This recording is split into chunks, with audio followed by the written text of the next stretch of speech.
No. Oh. We're live. Cool. Well, thank you all for joining. And I thought maybe we could begin with just going around the group and just saying, introduce yourself, what's your name, and what are you exhibiting in the show, what's your piece called, and then maybe just a little description if you want to about what the work is about. Kevin, do you want to start? Sure. I am Kevin Seeloff, and I'm from New York originally, and now living in London. And my work is called Marathon Man. And Marathon Man is it's a constellation of work. It's like, it doesn't exist as a video or a audio piece. It's kind of like it works across different mediums. But the work I'm showing in South Kiosk is a video, also titled Marathon Man. And it's about being stuck in a ongoing loop and the feeling of not being able to break out of that loop. Mm-hmm. Yeah, great. And really works well with the theme. We're talking about this idea of looping, which I think we're going to come on to. And Paula, do you mind just introducing yourself and your work in the show? Yeah, so I am Paula Estrella. I am from Mexico. I'm in Mexico at the moment. And yeah, so the work that I'm showing, it's a project that in this case I'm showing, it's a project called A Timeless Parallel. And in this case, I'm showing a video piece of the project. It also works as an installation, but I think I am in this process of the pandemic and isolation. I sort of learned to make it work as video, and I think the result, I'm glad with the result. Now I'm not sure if it works as video installation, so it's been interesting trying out new things. And it's basically it's a story about 10 fictional characters that live in the same complex building. And well, you, the observer, it's like a voyeur that spies them, like it's a tour across the building. I think it sort of relates also to what we're doing right now. I tend to think a lot about my neighbors and everyone being locked in and that sort of thing. And I think also time is working different right now for everyone. So I think that it's also a work that questions that a little bit, time, other time structures, that sort of thing. Yeah, beautiful. Nice. And Arya, do you mind going next? Oh, yeah, sure. I'm Arya first. I'm in London right now. The work I've got in, yeah, sorry. I should think about that. the work that's part of South Kiosk is currently titled Collisions on the Death of a Playwright. It's actually quite a short kind of teaser to, similar to Kevin, this kind of like larger project that has quite a lot of sort of written narratives tied to it. It uses this character of a falling tortoise, which is like taken from this like quite small narrative point of Aeschylus, the Greek tragedian, was supposed to have been killed by a tortoise being dropped on his head. And I wanted to use, I don't really want to talk about that, but I wanted to use the tortoise as character in order to speak about kind of the relationship between, quite abstractly, about motion and movement and possibility, which sort of like right now has this quite like added weight to it, because we're in this like macro levels of not moving and of stasis, and it's like, well, how does that operate at the same time as things that movements that might be more generative? Yeah, and it feels a little bit like all the work is taking on these new meanings that perhaps when we started it they didn't have at all, but it adds this other layer which we can yeah, we'll definitely explore. Yeah, or they were there and then got Yeah. totally like mutated or emphasized in some way. Exactly. Like Paula, like yours, you've been working on that for so long, but now it just feels so apt that we're looking into people's lives. Like it's exactly what you said, we're looking in right now. But when you started it, you weren't necessarily thinking about that confinement. Oh, is it paused? It's paused. Okay, we'll move on. Alessandro, do you mind introducing yourself and your work? Very right. Huh? I said that I wasn't thinking about isolation as much, and I think it's something. Oh no, it's buffering.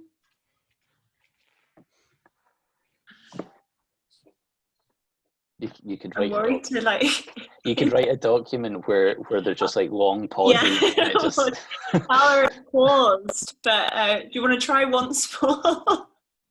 No. Okay, Alessandro, do you mind? As a precursor, I guess, Alessandro and Adam, who's not on the call, are doing an Instagram live for our opening night, our virtual opening night. But what's your work, and does it have a title for that piece, or do you want to just talk about your body of work and what you're showing? Yeah. Okay. So yeah, hi, I'm Alessandro, and I come from Milan. I'm based in London currently, and I think like the thing that I will be playing for the live set is part of this project that I've been working on for roughly a year now. And the whole project is called Shattered Glass, Empty Shells, and Wandering Ghosts. And it's a concept album telling the story of a 24/7 chill, lo-fi hip-hop playlist that is still streaming after the extinction of mankind. So it's this form of like functional music that has been designed to alleviate anxiety while preserving production in our late capitalist society. And so I was interested in how these ideas of endlessness, and more specifically like this idea of endless background, positions this kind of music very much in the tradition of minimalism and ambient music. So how this functional but very contemporary way of music is haunted by ghosts of like minimalism and radical avant-garde music from the past century. But also like, what does it mean when we give something like that this potential of being actually endless? Like some of these streams that are on YouTube have been streaming almost non-stop since 2015, 2016, wow, or something like that. So the piece that I presented for Montes Press Radio was an edit of the album. Mm-hmm. And I guess like this live version, which is going to be a live audio-visual version, could be seen as kind of the prequel to this work. So it's the moment when this endless stream of music is witnessing the fall of our civilization. Mm-hmm. Nice. Great. There's something it's interesting that that framing of it that is like simultaneous to people kind of listening in a way that is quite calming, or like there's I guess where do you situate the listeners in this who might be, when I heard it on Montes Press, for instance, I was like, oh, I was just kind of like enjoyed it as ambient music. Yeah. As like in that tradition rather than I didn't really even question it at all. I think there's something quite like, you don't really question that kind of ambient music. Yeah, that's something that I'm really interested in. Like, I'm interested in how the audience, like, it's a kind of music that is for an audience that is looking for a mood rather than a genre or a specific type of music, or even a specific artist or a specific album. So I'm interested in the fact that the main thing is that it needs to be functional to this necessity of like alleviating anxiety, but still it brings along, even if unknowingly, it still brings along a lot of implications and a very specific heritage in a way. So most of my practice is concerned with how aspects of modernism and the avant-garde are repurposed in our society. So that was like a way of looking at it through music, but in a very, I'm interested in reaching a finished product that could be experienced without questioning it in a way. So I'm happy that you say that. Yeah. Nailed it.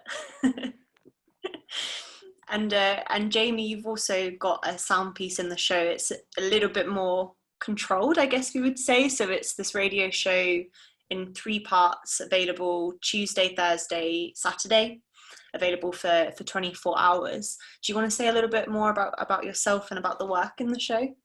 Yes, hi, I'm Jamie. I'm originally from Glasgow, currently stranded in Glasgow. And yeah, the piece I'm presenting in, as Amy said, installments for South Kiosk is what I've titled the Ideal Life Radio Show. And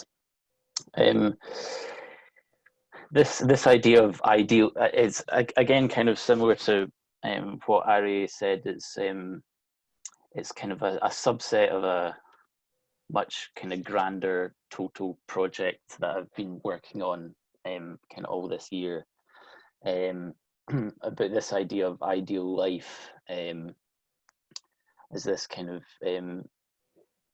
mirrored reality that we're not entirely sure where it lies, and kind of what is the ideal setting of life. And so this radio show, it was initially used as kind of an immediate reaction to what was going on at the start of kind of global lockdown, when you were seeing in a lot of cities, especially in Italian cities, where they had like these balcony DJ sets, and they were playing music live in order to like boost morale and things. So it was like initially trying to kind of gather that motivation and kind of channel it through radio. But then I realized that I was very much kind of being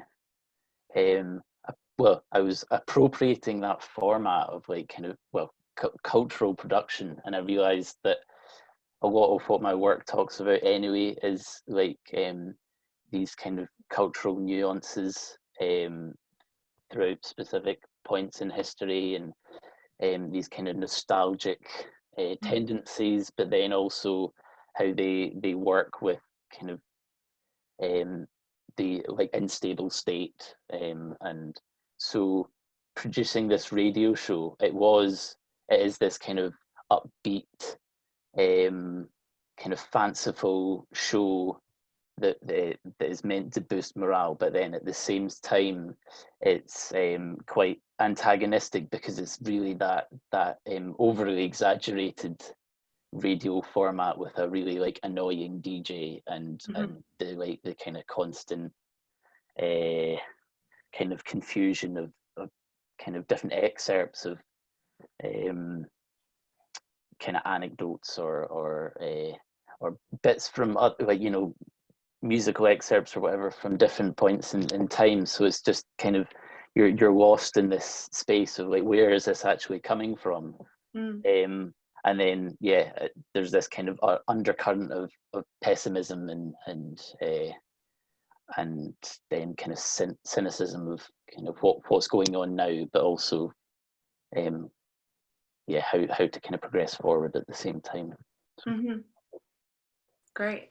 I think that leads nicely on. I'm just I was going to read what we originally put when we were thinking about the show, and we were thinking about the title and what kind of connected these works that felt instinctively connected, and then we can kind of talk about how you all responded to that text that Kevin wrote.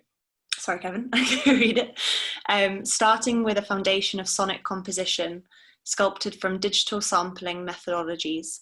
These works contain themes that either directly or indirectly reflect back on or form an antidote to our current chaos. They vibrate beyond their sonic containers across visual media, exploring tensions between escapism and control, isolation and resonance. Yeah, their repetitions across time create openings for new systems of logic. And I wondered what did that kind of evoke for you, and what did you relate within that kind of, within those themes or within the title Imminent Vibrational Logic? And does anyone want to go first? Right, I'll go, that's fine. Good. Well, as far as my work is concerned, I mean, sound is a big part of what I do. And my background before coming to art school was in music. So I have an undergraduate degree in music. And I kind of like avoided it for a very long time after graduating. But it always seems to sneak up in my work about how I think or how I approach work. And I think whether I'm conscious of it or unconscious, I think a lot about how ideas resonate with each other, or disparate ideas, how disparate ideas can be dissonant with each other. Mm-hmm. And that through that vibration or through that resonance, one can create their own system of reasoning. You create this sort of, in my work, I'm trying to create this structure, this kind of, it's not really a world per se, but it's a system in which things seem to make sense within each other, but maybe don't make the entire sense with the outside, what's outside of that. So that's what I meant by vibrating and vibrational logic. Mm-hmm. It's interesting you say how you came from the kind of musical undergrad and then almost trying to avoid it, because although I didn't do a music undergrad, music's always been like a really big part of my life and my upbringing, and I've, especially in recent years, I've constantly been trying to find a way to inject music or sound into what I'm doing, but I've never really found the right means in which to do that. And I thought with this project that I've been working on like this year, and I came across this idea of like a music festival with like, which was part of the history of the space I was like originally working on, and I thought, oh, this is a really good kind of endpoint. And then the radio show came about, and I thought, well, that's actually like, it fits so well, and it's almost like, while it was being a reaction, it's interesting because it was a reaction to kind of current circumstances, and not necessarily having the space or the facilities to make the work I was originally planning on. But then it's interesting, in like even just the last couple of weeks, I've found that forcing to kind of think differently about it has actually maybe been more productive. And I'm quite surprised at the direction it's taken, and it's almost like taking a step into like dematerialization, and needing to work in a digital way, which is something I feel is almost like an afterthought with what I would normally do anyway. I'm a very physical making practitioner. Mm-hmm. So it's almost like it's an underthought, and but then this has kind of forced it to the front a lot more, and I've actually been really fascinated by the way it's come about, and then worked, because One of the other points that sort of like connects our works, and also with Paula, with yours, is the idea of sound not really being able to be contained, or the idea of containers. And sort of in your video work, you have this apartment building structure, this structure of flats which are containing people, but the sounds and sort of like, you know, the noises from one apartment slips, or it sort of leaks out of one place into another. And that not being able to contain sound is kind of is an opportunity, I guess, right? There's some kind of opportunity with that. Yeah, I think that's very interesting. I think that in my case, for example, I had never even thought about sound because I come from, can you hear me properly? Is my internet working okay? So I come from a graphic design background, so and painting background. So everything has been 2D image, visual. So, and I think it's been an adventure, and I've learned a lot from other people when it comes to it. And I think the first time that I noticed how important it was when I was making the video, exactly because of what you are saying, because I think that it was key to the way the story was being told. And going back to what you were saying about about the description of the exhibition, I think that what makes it very interesting is that we have very different kind of works and subjects, but the situation is sort of unifying this. So there are some things that are being highlighted in each of them, even though they are so different from each other. And well, this sort of worldwide situation is also like unifying the way we are thinking about stuff in a way. So I think that's interesting. And I think that some of that is in the description of the exhibition, if that makes sense. Yeah, I think maybe just a bit on what you were saying before, and like in relation to what drew me to this text of it was this idea of vibration and of resonance a bit in it already, in the way how they like operate imply a kind of connectivity, but also with vibration is often thought of as like this excess, like vibration when you're making sound. If something's vibrating, it's like a loss of energy, and I mean, I know a lot of like electronic musicians have like worked with that in the past, but I think it's like interesting to think of ways of utilizing something that's often considered as a waste, and then putting maybe we called it a logic, some form of logic to that. I think it's also really interesting how maybe not again, bouncing off what Kevin said, it's maybe not entirely world building in all of our cases, but it's interesting how with each of us what we're presenting seem to be like kind of subsets of building like kind of grander narratives, and it's just kind of working with a particle of that, which also then leads to kind of other other particles. I don't know if that sounds right, but I don't know if anyone has anything. That is vibration. Yeah. So again, there's the vibration between each of our things within kind of the current situation, but then within our own practices as well, because each of these are the particles of our own practice that are also vibrating against each other. I would particularly agree with that. And like, for example, for me, I've been working almost exclusively with sound for the past year now, because I've been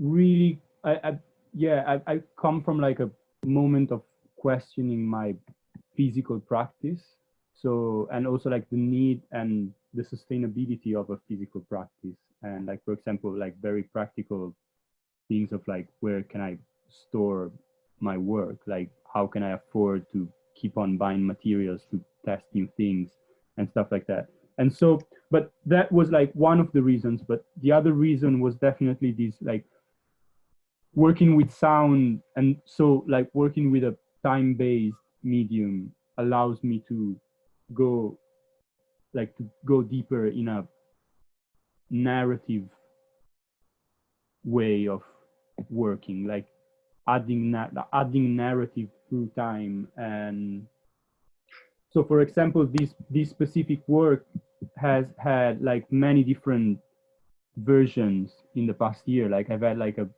sound installation version, a mix version that was like more than an hour and a half, an album version, the radio edit version for Montes Press, and now there's the live version.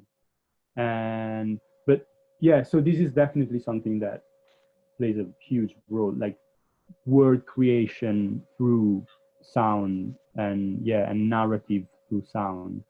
And but then yeah, going back to the text, I think in my case, one of the things that I kind of identify with the most would be the digital sampling methodology, because it's something that, like, for example, for this work, it's something that I've been reflecting on quite a lot. Like I've used sampling quite heavily for this work, but all of the things, like on the one hand, like for example, on the album version, there's a lot of environmental sounds like birds and water and stuff like that. And all of that comes from sampling YouTube videos. There's nothing, like nothing of that is stuff that I've recorded myself. Mm-hmm. And it's all stuff that I've recorded from YouTube, again, from these like 2 hours of birds, relaxing videos, stuff like that. And while on the other hand, like there's a lot of stuff on that sounds like something that I've sampled from old cassette tapes or from old records, which is actually stuff that I've recorded, like written digitally on software and then recorded on tape and then re-recorded digitally to kind of create this fictional history of the music that I'm using, mm-hmm. of the music that I'm working with, like to make things that I've done sound like something that I've sampled from an old record or something that I've sampled from an old cassette. And also like to play with this instrumental version of nostalgia, mm-hmm. that is very fundamental to this kind of music that I'm taking inspiration from. And well, it sounds like you're enacting a kind of mediation that would normally be like technical, like yeah, that would just be maybe a product of another process, but quite done with quite awarely, with a lot of awareness. Awarely, not a word. Technically that one. Great.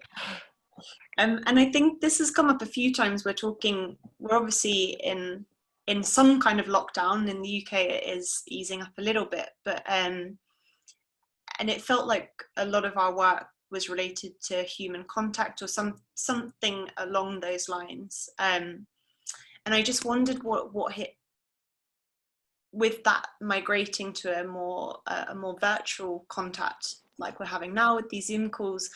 What has it meant to be making art in the current chaos? I know, Jamie, you said that that's been quite a productive thing for you because it's actually made you think about different channels. But I wondered for everyone else, how have you found making art and the lack of human physical contact during this time? Well, if I can start, I would say that like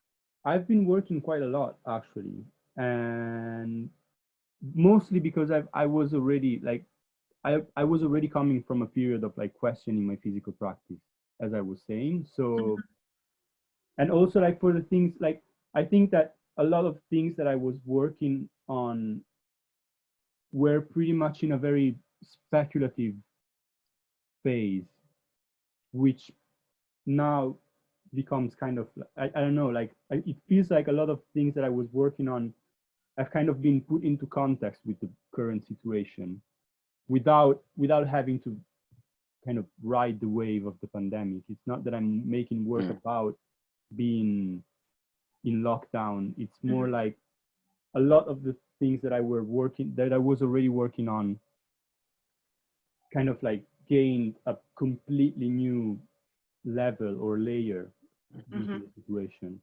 Yeah. On a research point of view. On a practical point of view, I had recently started working with 3D modeling, and I've been working with music production for most of the past year, as I was saying. So it's just like, yeah, there are things that like I wouldn't have had all this time to work on in any other situation. Like, for example, learning 3D modeling, that was something I was kind of like playing with for a while, but now I've actually had like loads of time to do that and nothing else. Yeah, I think it was that kind of initial at the start of lockdown. I almost had, well, not to sound too egocentric or anything, but almost had like a crisis with my practice and thinking, well, what I was doing was like totally irrelevant, and I'm like, this isn't appropriate. There's far worse things going on, and like this doesn't matter. And it wasn't until a couple of weeks in, it was like, well, actually, kind of like you said, Alessandro, it's there's been undercurrents that have just been given kind of a new level of, like, they've been brought to the fore a lot more. So, and yeah, I realized what I was maybe working on was like this kind of front facade that was almost like a metonym for all these ideas of culture and state instability and kind of nostalgia and dystopianism and you know all these things, but they were all very much undercurrents that were being projected through this kind of other facade. But now they've almost been given a new level of importance in my practice, and they're coming to the fore a lot more. So yeah, I completely agree with that. One thing on the I had a similar thing with 3D modeling in that it's also like the work that I've included in this has this animation, 3D animation that, well, was really kind of figured out in isolation a bit more, even though like I've been working on it for quite a long time, but sort of had a bit of a breakthrough spending loads of time with it.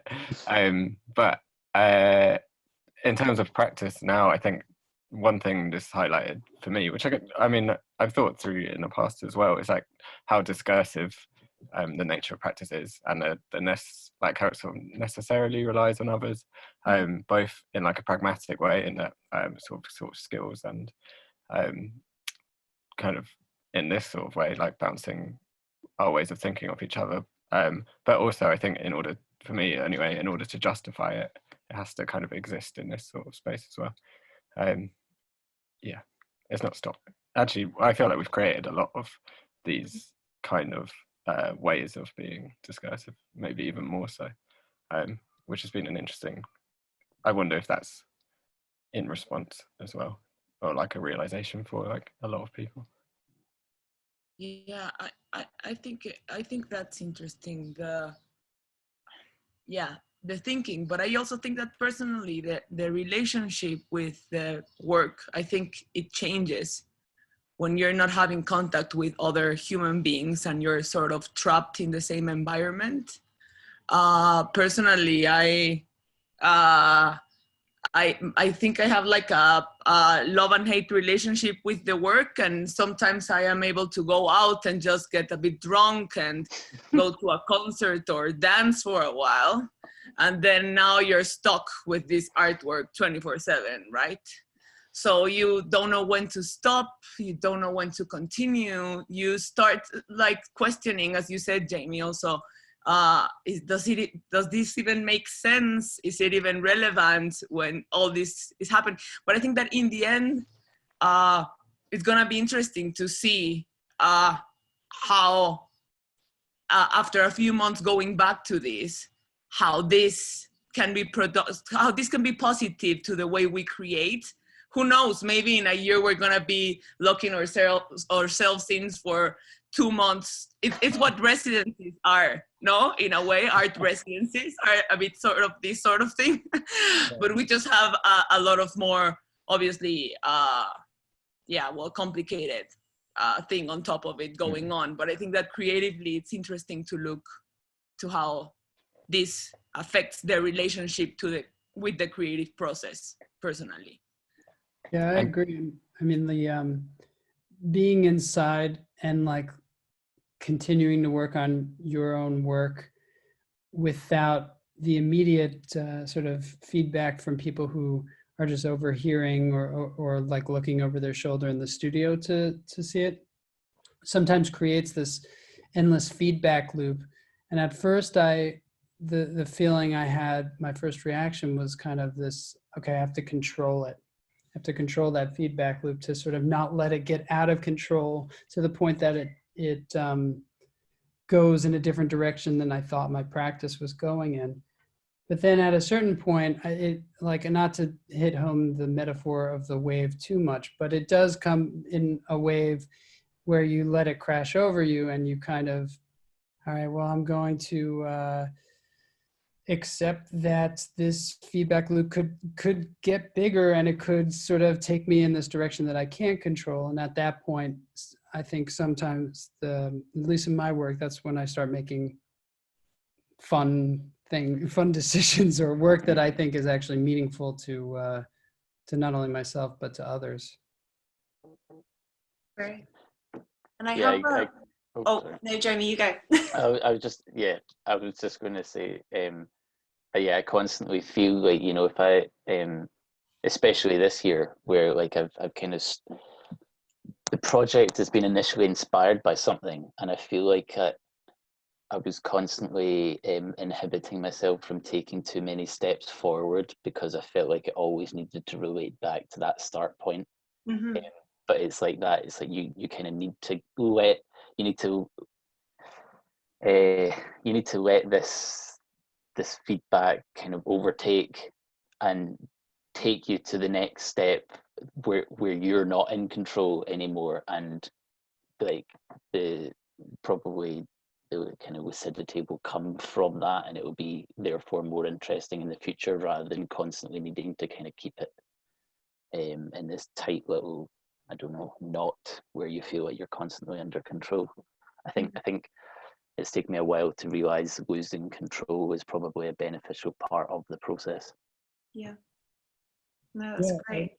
If I could add one last thing, I think like I totally agree with what Kevin was saying about this idea of like this slight, like, at least for me, it's always, I have a troubled relationship with working in a studio, especially if it's with other people, because it's obviously great and obviously like a vital part of an art practice, especially when you are like in the school institution. But then again, it's always this idea of like having people like looking at what you're doing and asking, oh, whoa, what is that? That looks good. And you're like, no, please don't look at that. Like, not now. So now I feel like I can kind of work on my time schedule. I think it's, well, at least in my personal position, it's very important, I think, to clarify that I am currently in a, like, looking at what's happening outside in a very privileged position. I don't have to like take care of other people. I don't have to look after kids. I don't have to like, now that, for example, even like I wouldn't be able to afford rent anymore, so I can go back to my family's place. Like I actually have the privilege to dedicate all this time almost entirely to my practice. And so I'm just, trying to take as much advantage from that as I can. Mm-hmm. And but also, like, on the other hand, I feel like we are witnessing in our very specific bubble a great sense of community in a way. I feel like there's a lot of solidarity among our peers, and we've had a lot of like self-organized moments of discussion with my classmates, and also like this thing that we're doing right now, this whole Rio 2 festival. It's been like a kind of like almost a lifesaver, I would say. It's like built a lot of enthusiasm, I think. Thank you. That's good. Yeah, I've loved doing it. It's been great to be a part of. Definitely. And I guess that leads really nicely on, like, I think something that I've really taken from this conversation is we're all finding ways or finding systems that we can make and continue to make and continue to connect with each other. And something that we wrote in the text that maybe we can end on here, and any thoughts that you had, was about how we create openings for new systems of logic, and just if anyone had any final thoughts on what that evoked and know what they envision for the future. Is it too big? Yeah, I think that's a very tricky question, because like, to go back to something that Jamie was saying about his work before the pandemic, this is something that I've been thinking about, like, how long can art still be relevant in this current condition? Like, how long can it survive? Or like what, well, at least like if we think about established art or like the art system, how long can it, like how much of like, how long can it be sustainable like this in this situation? And hopefully we will find new ways, but I don't know. I don't know if I'm too optimistic at the moment, to be honest, because I'm a bit afraid that we will have to go through a consolidation of some of the systemic issues first. Mm-hmm. Then like, it's not like, you know, all this talking about we're not going back to normal because like the normal was the problem. Like, I don't know. I wish it was like that, but I'm also not too sure about it. As in, you're fearing that there will be a return straight back? Well, no, but it's just like to put it like very, very simply, I would love for this pandemic to be the end of capitalism, but Yeah. But I don't think it's gonna be. You can write general nods around there. But Yeah. Yeah. I don't have loads to add to that, other than I think a lot of those, when we're talking about the new things, I think that they're already operating in some form. Mm-hmm. And it's about kind of like waiting, like where, not like waiting as in heaviness, like where the emphasis is, and like where they're given space to operate, really.